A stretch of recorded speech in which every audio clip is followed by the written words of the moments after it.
A for apple, B for ball అని చిన్నతనంలో అమాయకంగా చదువుంటాం. ఇప్పుడు R for rice scam, Y for Eleru scam, Z for xerox scam అని చదివే రోజులు వచ్చాయి. భారతదేశానికి ఎంత ఉన్నత చరిత్ర ఉందో కుంభకోణాల్లోనూ అంతే చెడ్డ పేరు ఉంది. 87,000 కోట్ల రూపాయల కుంభకోణాలు జరిగాయి. కాబట్టి స్కామ్ ఫ్రీ ఇండియాకే మీ ఓటు వేయండి అంటూ హైదరాబాద్ కు చెందిన సోలస్ మీడియా పబ్లిక్ రిలేషన్స్ సంస్థ కొత్త నినాదం మొదలుపెట్టింది. భారతదేశంలో జరిగిన కుంభకోణాలన్నిటినీ ఏ టు జెడ్ స్కామ్ రూపంలో సోలస్ మీడియా రూపొందించింది. వీటి విలువ 37,000 కోట్లకు పైనని ఆ సంస్థ అధినేత రామచంద్ర చెప్తున్నారు.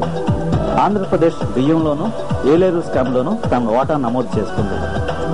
కుంభకోణాలకు పాల్పడే నాయకులను ఎన్నుకోవద్దని ప్రజలకు విజ్ఞప్తి చేస్తున్నారు. దాదాపు సంవత్సరానికి ఒక 20 స్కామ్లు అంటూ ఇప్పటి వరకు 87,800 లక్షల వరకు ఈ స్కామ్ల ద్వారా పైసలు నొక్కేయడం, డబ్బులను నొక్కేయడం జరిగింది. ఇది ఎంతో బాధాకరమైన విషయం.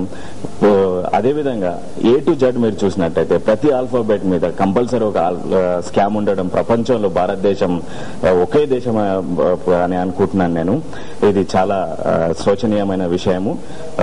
ఇది మేము ఈ సందర్భంగా చేయడానికి కారణం ఏంటంటే ఈ ఎలక్షన్ లో ఓటర్లను జాగరూకత పరచడం కోసమే ఒక వినూత్న ప్రయత్నం చేయడం జరిగింది.